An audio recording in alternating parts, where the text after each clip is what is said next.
Nous allons voir dans cette deuxième partie sur Krakatoa comment l'on peut sauver des particules sur un disque. Le fait de sauver les particules sur un disque nous permet de manipuler les particules beaucoup plus aisément et de régler des paramètres très spécifiques comme par exemple la position de la caméra ou le rendu des particules, l'éclairage, le réglage des densités et les objets mat. Je commence par faire un rendu donc de la frame 50 pour avoir une image de base. Alors ici je fais itératif full et je fais render frame. Donc voilà le rendu de l'image à la frame 50. Alors essayez de visualiser dans votre esprit cette image. Maintenant je vais rendre toute la série de particules, donc l'animation totale, et sauver les particules sur un disque. Alors pour cela, je vais à cet endroit et je fais sauver les particules dans une séquence. Ensuite, je dois définir l'endroit où je veux que ces particules soient sauvées sur mon disque dur. Alors je clique ici sur Passe dans la partie Sauver la particule, donc sur Chemin, et je crée sur donc le disque, par exemple le disque C, j'ai fait un répertoire particules Krakatoa, donc je vais utiliser cet endroit pour sauver les particules. Nous retrouvons donc ici tout le chemin, donc C, particules Krakatoa, et le nom des particules, particules.prt. Alors attention à l'extension, ceci est important.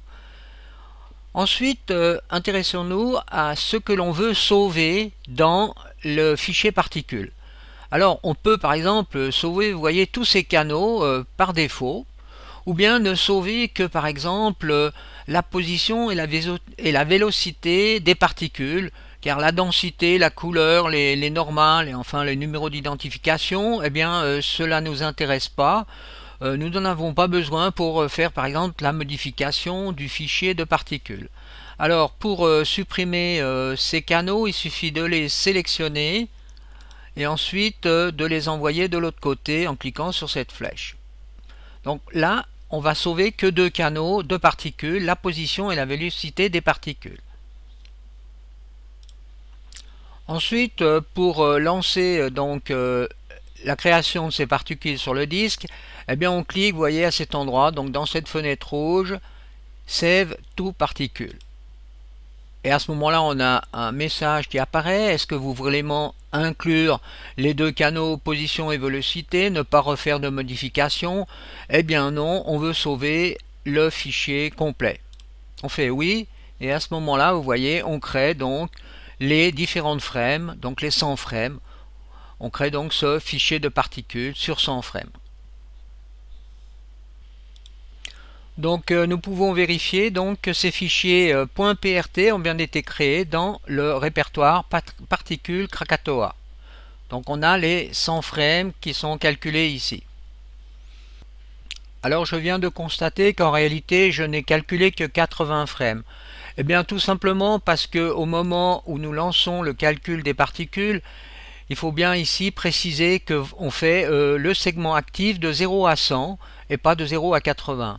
Donc je peux rajouter, donc ou bien je relance tout, ou bien alors dans le cas présent je peux rajouter depuis la frame 81 à 100. Donc maintenant j'ai bien jusqu'à 100 frames. Alors maintenant nous allons voir comment l'on peut réutiliser les particules qui ont été mises en cache, donc sur le disque dur. Donc la première chose à faire, c'est dans le module Particle Flow, donc de supprimer l'émission des particules. Donc on désactive en somme le module Particle Flow. Donc là on peut vérifier donc dans l'éditeur de particules, vous voyez que j'ai bien désactivé la création des particules. Donc pour pouvoir lire les particules qui se trouvent sur le disque dur, il va falloir créer un chargeur de particules. Alors ce chargeur de particules se trouve à cet endroit, Krakatoa. Ensuite, vous appuyez en premier sur la touche Shift du clavier et vous faites créer un particule loader, chargeur.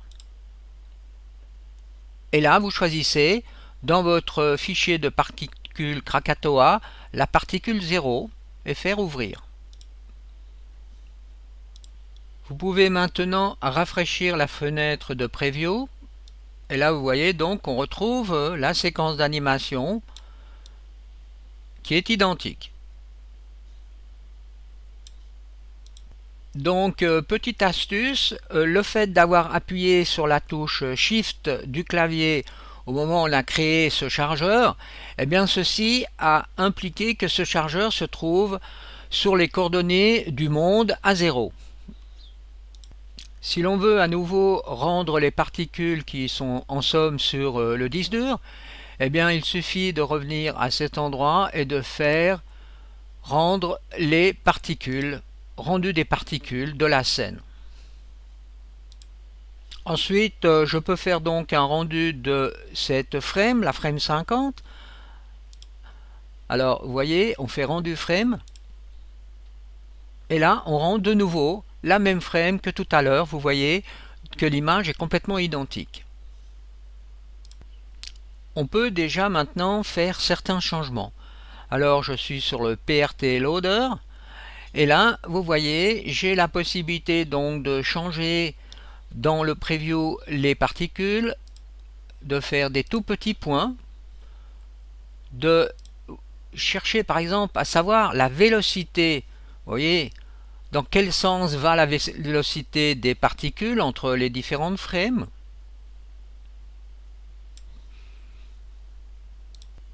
De changer la couleur donc du PRT Loader en cliquant à cet endroit et je vais choisir par exemple de l'orange. OK, donc je régénère.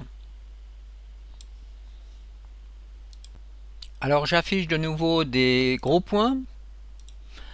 Et ensuite, je vais avoir la possibilité, maintenant que ces particules sont en cache, de par exemple créer une animation inverse.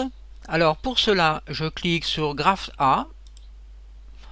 Ensuite, je fais créer une animation linéaire. Alors je peux faire déjà le test. Donc voilà l'animation linéaire. Et maintenant, je peux inverser l'animation.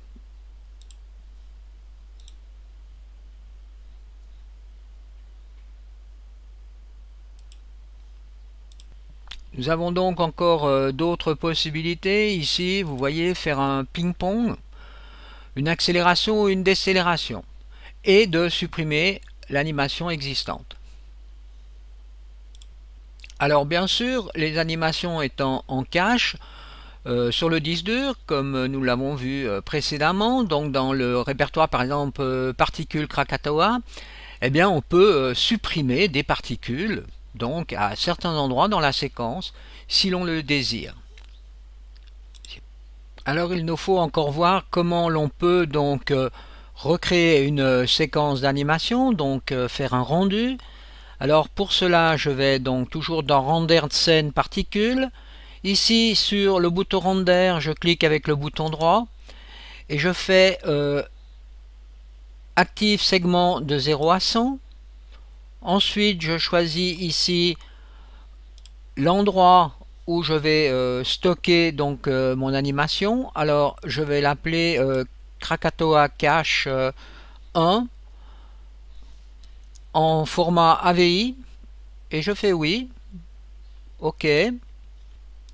Alors ici, j'ai créé donc une animation inverse. Alors, j'en fais le rendu en faisant render.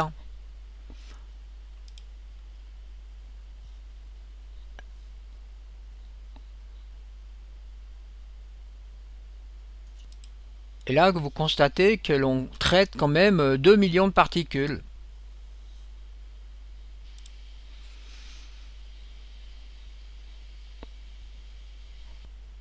Et voilà le résultat final.